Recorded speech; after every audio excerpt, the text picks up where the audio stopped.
Hello, welcome to Lemmy Studios, home of the Lemmy vs. Limey games. I'm your official Zeke Lamone, and today is the day, ladies and gentlemen. We are looking at the final Paranormal Activity movie, Paranormal Activity 6, The Ghost Dimensions, or just Paranormal Activity, The Ghost Dimensions. This movie was pushed back 2 years, and after having 7 years of not just this franchise, but a plethora of found footage movies, needless to say, the audiences were burnt out from found footage. And boy, did the studio know it. They tried a bunch of different things to try to get people to lure in.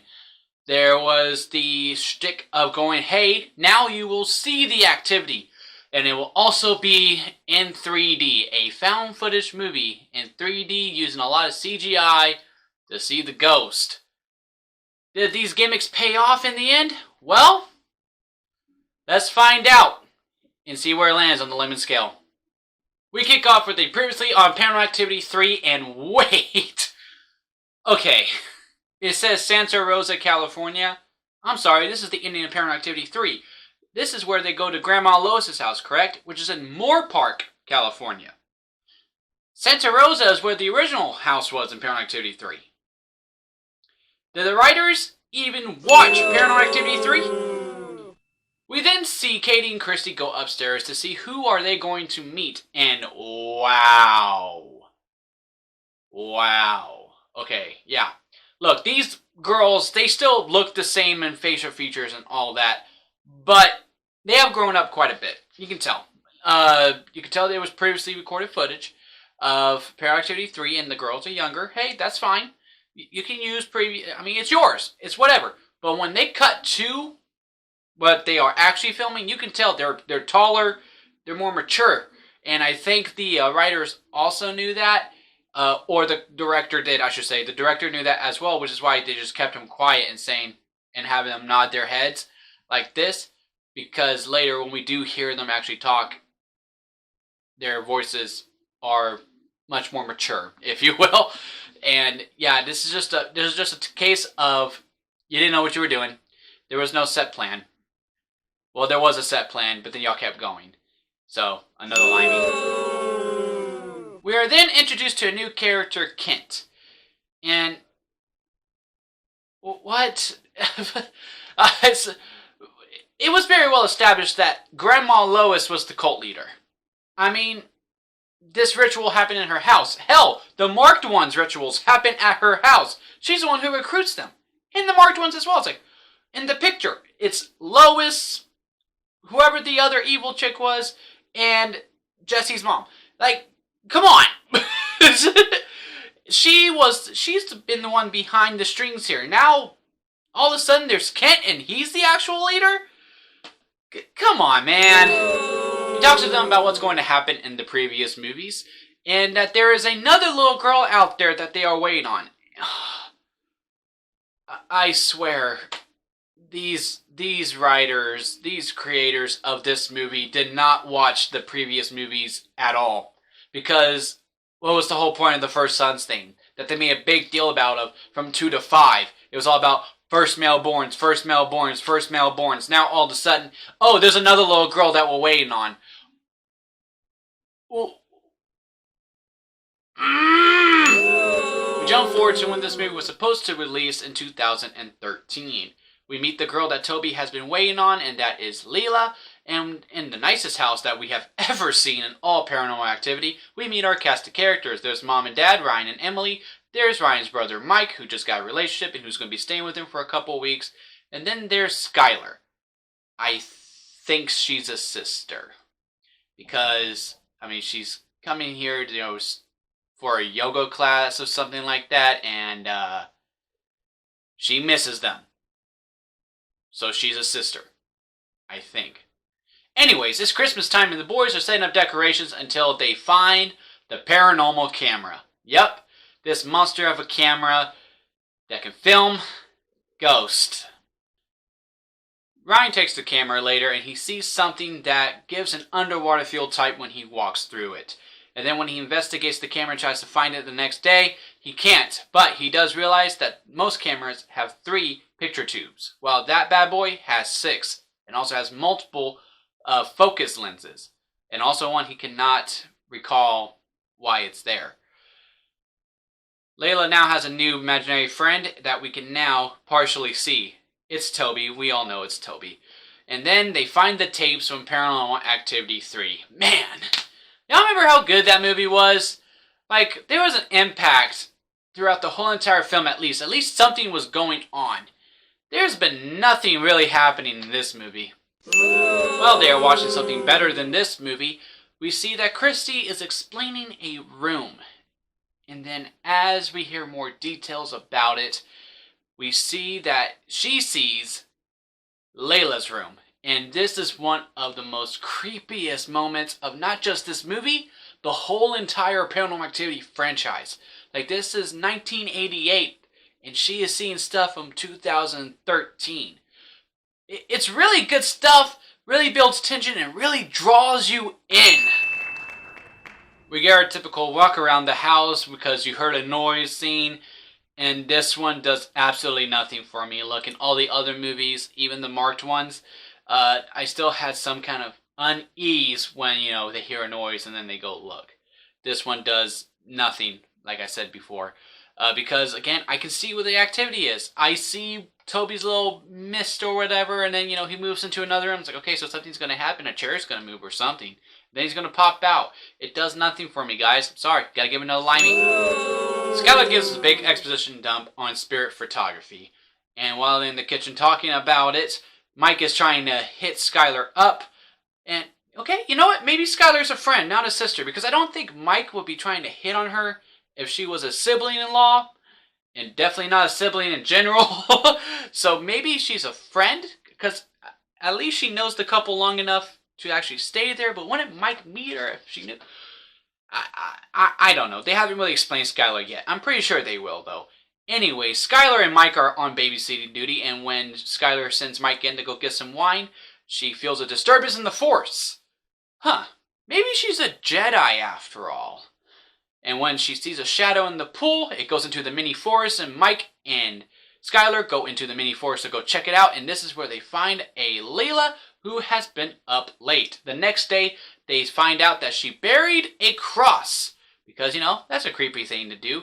And then the next night, Layla's up late again, saying some gibberish, and I almost gave a Lemmy for seeing the hand of Toby. It's really, really cool. But then they go overboard with it, and I have to throw a flag on the play here, because when he punches the glass, it's just a little too much. Also, aren't they going to see that? And they completely ignore it. He punched the glass and broke it. The next day, Ryan and Skylar are trying to figure out what Layla was trying to do. They later find out that she is saying Bloody Mary backwards. And I have to give a Limey here for Ryan not knowing what Bloody Mary is. Look, this is such a because movie moment. It truly is. Because there's no way that Ryan, this character, a grown man, does not know what Bloody Mary is. In Paranormal Activity 3, they explained it as well, but it was much more natural. A younger Katie asked what Bloody Mary is, and there was the explanation for it. Here, there's no way. There's no way he does not know what Bloody Mary is. It's really because movie. They later find out that this house is the same as the house in Paranormal Activity 3, because, in Paranormal Activity 3, the house burns down. Well, it doesn't burn down, but we know that's the house that burns down. That was explained in the first two movies. And now it's been rebuilt. So they later decide to set up cameras because, of course, and now we are stuck with those damn night cards again. Come on, movie, it's not even night one. Anyways, Toby shows up looking like the damn symbiote from Venom, and he does the Katie stand and stare for an hour and a half. Okay, so here's the difference, movie. In the previous ones, it was creepy because that was a real person. You could tell they were being possessed during the stand and stare. This is a big glob of CGI. There's nothing creepy here. The next day, Ryan asked Layla what was in her room last night when Auntie Skylar checked on her. So, Skylar is a sister. But, then again, I know some people that their closest friends, they let their kids call them uncle and aunt. Who is Skylar? I need to know who Skylar is. And even though there is a camera that films ghosts, we still have Emily and Mike who do not believe there is something paranormal in the house. Okay, I'm going to say this one more time. You have a camera that films ghosts. There is no reason to have your typical non-believer paranormal characters in a Paranormal Activity movie. You have a camera that films ghosts. Next night, Spooks gets Emily to start believing a little bit, though, with Layla throwing some Bible papers into the fireplace, and then the angel falling down, and of course the fireplace turning on by itself magically. And when she tells Skylar that maybe Ryan's right, that there is something weird in the house, Skylar starts doubting that there's something in the house. What? Now you have everybody flip-flopping. Skylar was a believer. Now she's not? Come on! The next day, the parents make Layla promise that she would never talk to Toby again. And then later, we get another great visual time travel appearance type thing, where Christy explained that she sees the two brothers, and then when Layla shows up and she sneezes, Christy says, "Bless you." It's so good. It's so good. I wish the rest of the movie was this good. Although, I think the movie knew this was good because they then proceeded to show this 2 more times. Layla breaks her promise and Toby tells her to start drawing on her wall. And then when the parents see it, we get our exposition dump again of who the midwives are. They then hear Layla playing her recorder, and when she is forced to take it out, she has some like black liquid or like mist, because I think it's from the paranormal camera that is coming out of her mouth. And I gotta say, that's pretty creepy. She checks her kid's balcony, and man, how rich do you have to be for your own kid to have their own balcony? And look how big that thing is. Anyways, another jump scare happens, and they grab Layla and leave. Well, seems like they're in trouble. Who are you gonna call? Father Todd. He shows up and gives us another exposition dump that we already know. It's not a ghost, it's a demon, blah, blah, blah, blah, blah, blah, blah. And then he goes to talk to Layla, and he then blesses her teddy bear and her, and all is saved. Psych! Layla bites this priest, and I just love how he reacts afterwards, because, he can't be mad. Because, she's a possessed kid. He's like, oh, I know, it's fine, just call me if you need anything. I don't know, it's just funny to me. We find another tape of the house, but this time is right before they moved in. And they find out that their realtor was Katie, and I'm sorry. What? Ryan asked Emily, "Hey, babe, how did you meet Katie?" And then they just cut over it. I'm sorry. I don't care how bad the explanation is. I need an explanation for that. It's Katie. Literally the name and face of your franchise.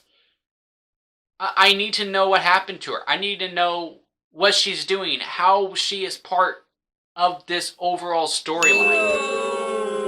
Emily sleeps with Layla for the night, and then when Toby knocks the camera down, he gets into a little hide-and-go-seek game with Ryan, and I really want to enjoy this scene.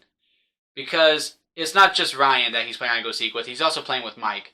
And I really do think if we don't see Toby, and I know I've been harping on this for a while, but it really takes me out, guys. It really does. Seeing Toby just really kills all tension of this movie. I really do think if this whole scene happens with the kitchen explosion and all, I think it's much more creepy because, the camera's there like, oh crap, are we going to see something? Are we going to see something? Are we not going to see something?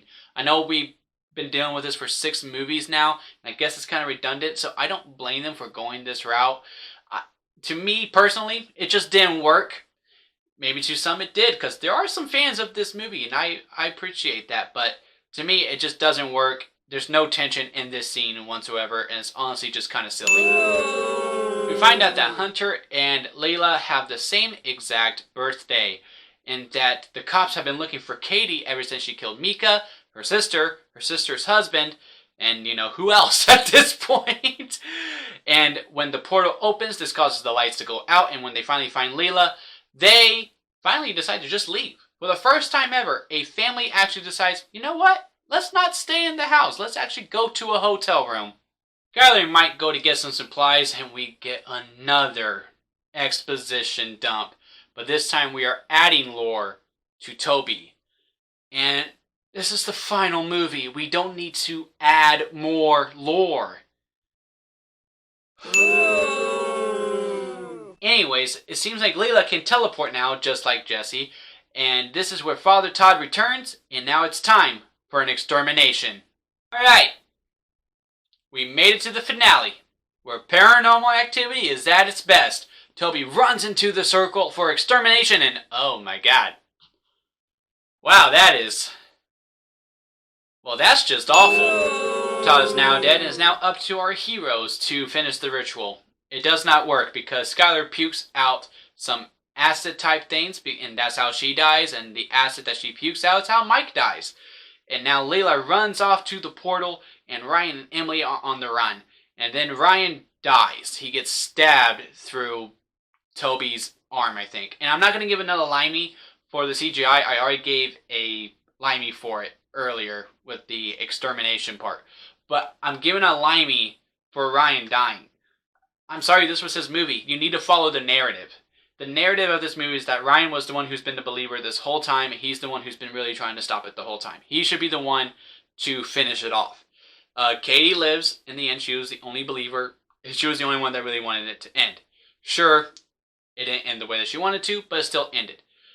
In the second movie, Christy was the last one to die. She was the main believer. She was really our main protagonist. Sure, you can make the argument that Allie was, but really it was Christy. And even if you make the argument that Allie lives. We just don't see her in the finale. But Christy was the final death. In Paranormal Activity 3, oh my god, I cannot remember the boyfriend's name, but he was the one who was a believer and really trying to investigate and try to get to end. And he was the last death in that movie.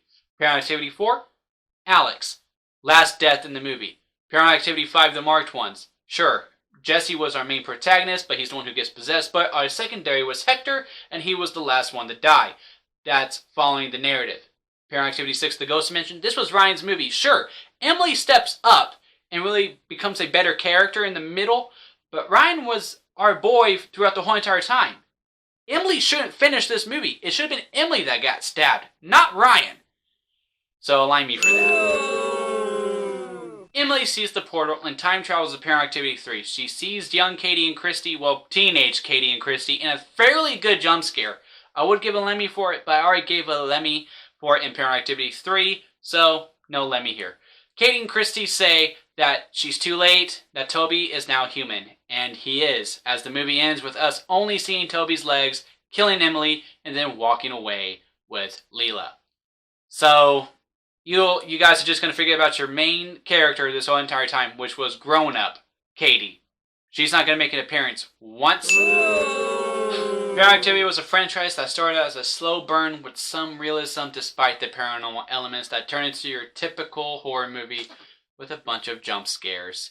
Our first standout performance goes to all of the random cuts. Look, if I hated my editor, I would have had him go through this whole movie and count how many edits there are between mid-sentences. The one explaining Katie, and just throughout the whole entire movie. I swear, it probably happens 3 times per scene.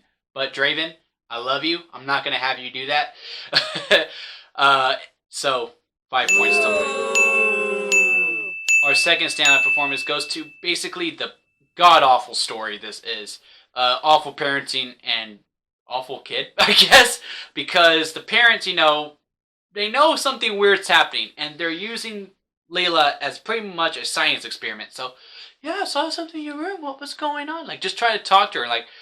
They were using the kid to get closer to the demon. And also, Leela was just, on board with, killing her parents from the get-go.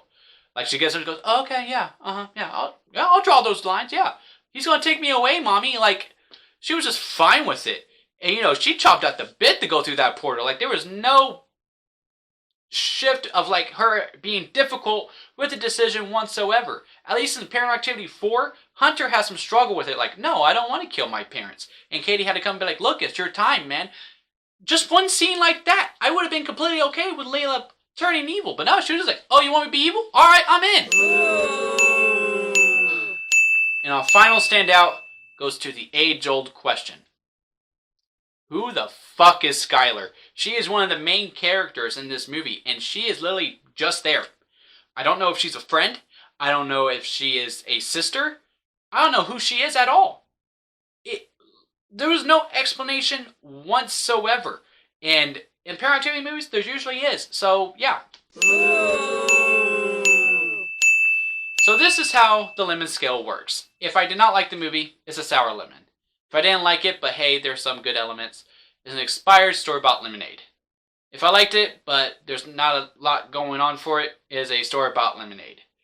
If I liked it, hey, it's a movie, it's a lemonade. If I really liked it, very minor nitpicks, it's a freshly squeezed lemonade. And if I really liked it, 10 out of 10, perfect movie, you need to watch this now, it is a strawberry lemonade because it is the best kind of lemonade. And with a score of 33 to 4, favoring Limey with an almost 30-point win, you're damn right this is a sour lemon. And with that very divisive score, that brings the whole entire franchise score to 122 to 137, favoring Limey. But with 2 movies rating a lemonade, 2 movies being a store-bought, 1 being expired, and 1 being sour, that brings the overall average to a store-bought lemonade, not just because of their ratings, but also with each movie. Every match was relatively close. There was never one that really got away from it, but with Lemmy winning most of the battles, and this one being the only real divisive score, that makes it a store-bought lemonade average throughout all 6 movies to me. But overall, guys, I truly, really do enjoy these movies quite a bit. The first 3, anyway, to me is the perfect horror trilogy. I can enjoy 4 for what it is. I can be in the mood for Paranormal Activity 5. But this Ghost Dimension, I am definitely not a fan of. But yeah, that is it for the Paranormal Activity franchise. It has been a fun ride going from complaining about tiny mirrors to just complaining about what the story has gone to in whole. I hope y'all had as much fun watching these as it was for me to make these. Happy Halloween, guys. And I will see y'all here next time at Lemon Studios.